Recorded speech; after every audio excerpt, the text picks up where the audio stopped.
Hi, I'm Bobby Tipton, and this video is about searching Business Source Elite.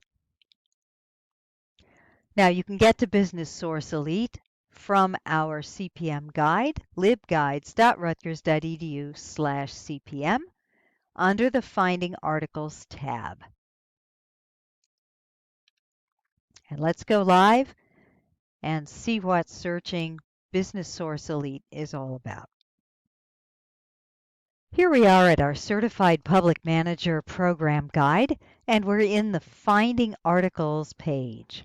So we're going to look at Business Source Elite, which is a Jersey Clicks database from the New Jersey State Library. Okay, here we are at Jersey Clicks. Notice there are at least 3 databases you might want to know about. First of all, there's Academic Search Premier, which has many different subjects in it, and it has lots of scholarly articles in all different things depending on what you need. Business Source Elite, which we're going to be looking at in just a second, and ERIC, which is about education. So if you're doing anything in sociology, anything like that, Academic Search Premier might be the place, and if you're doing anything in education, ERIC is the place. But we're going to go to Business Source Elite. Now, what is not apparent from the title is that Business Source Elite also includes all management, all administration. So that includes public management, and it includes nonprofits, and there are several public administration sources which are full text in Business Source Elite. So let's go there. Now I'm on a Rutgers IP address right now, so it put me right in. If you are not on a Rutgers IP address, it will ask for your public library barcode, and all you have to do is put that in and you will get to the same screen where I am. Now let's go to Advanced Search. We might not need advanced search, but you might, depending on what you're doing. This is a basic search. Let's go to advanced. And the advantage of advanced is if you're putting together different terms, the ands are already in there. So let's just start simple with our community policing example. And we don't need to select fields or anything. Let's just do a search on community policing as a term, as a phrase, actually. And then how do we start cutting that down to size? It's 496. Well, first thing is if you're at home and away from any libraries, you want to make sure that what you pick is full text. You don't have to send interlibrary loans for it or anything like that. Well, that took over half of them away right there. And then also you want to go to scholarly peer reviewed. Now, I find that in practice, many people who are doing CPM capstones already have a lot of material, but your material is because you work in a field, you have things from your job, you have stuff from the news, you have government sources, and so forth. But you're looking for those scholarly peer-reviewed journals to round out your literature review. So let's just click on scholarly peer-reviewed, and we're down to 66 at this point, and then some of these are quite old. So let's just say if it's older than 10 years, we really don't want it. Okay, and now we're down to 14. Now it seems that 14 is not a lot, although all of these are full text and all of these are from academic journals. You can see right here. Okay, they might not be about the United States. That's another one. It's possible that your subject will accept information from other countries or your subject will not. If it will not, you can always use geography, pick United States and cut it down further. But rather than do that, let's leave the other countries in there and think about how we could expand this and get more information. Well, I just used community policing, but I notice also when I look at the subjects that have been assigned to some of these, they also use,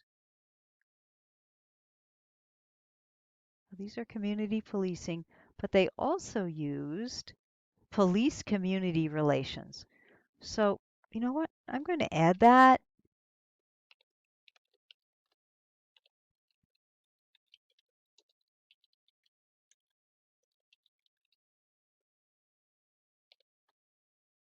With an or. I'll take this or that. Let's search for it. And now we have 49.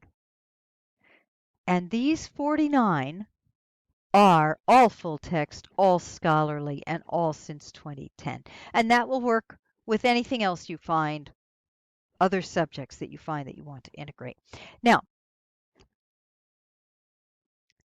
two things we can do with this. It's very efficient in EBSCOhost databases to use folders. And you can either use a temporary folder and send the contents to yourself as emails. That's fine. Or you can also make an account and sign into your account, and you'll be able to keep your items in your account. And you can keep them there for years if you want to. And then just take out the ones that you want to take out.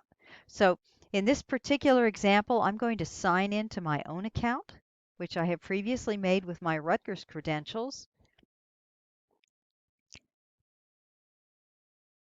But you don't have to have Rutgers credentials to do it. And I'm going to sign in.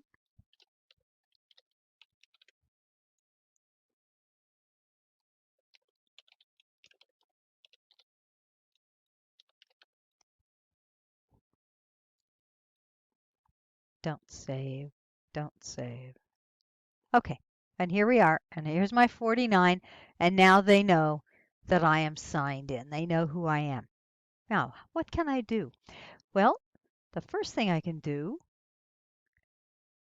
is to go into my folder, which I've just signed in, and I can make a new folder just for this class. Now, obviously, I have a lot of other folders left over from other classes, but I can start a brand new one, and I can call it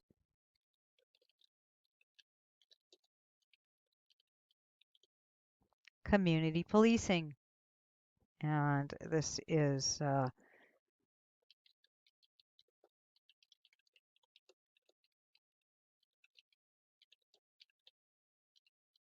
all right, so I have created a new folder. Let's save it. And now when I go back, well, body cameras, that's really important. And then I go to save it by clicking on the folder with the plus. And I can say,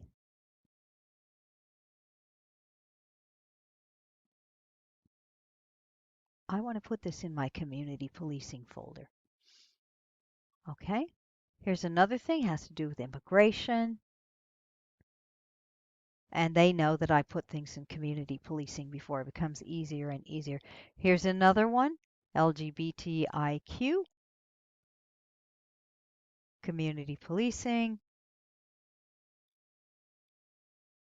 officer, civilian, race, ethnicity, dyads, and less than lethal use of force. Right. Community policing, forcible stops, all kinds of useful stuff in here. Now, we have put these items in our community policing folder, which is now over here. So let me go to my community policing folder and look at the articles in it. I have 7 articles. What can I do with these? Well, I can select everything.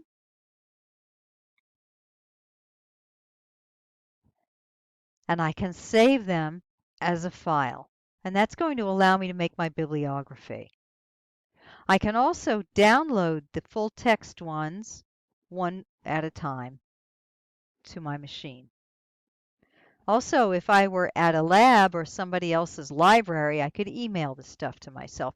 But let's save them as a file and make a bibliography from them. I would like, please, to have this done in APA. And I'm going to save it, all 7. You could also select the ones. And here's the bones, just the bones of your APA references. So I'm going to copy them, Control C. I'm going to open a Word file.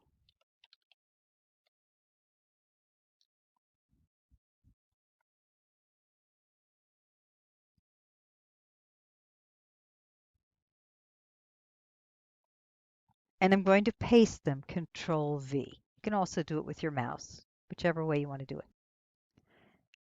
As always, if you have any questions, please get in touch with me, Tipton, Tipton, at rutgers.edu. I'm looking forward to hearing from you.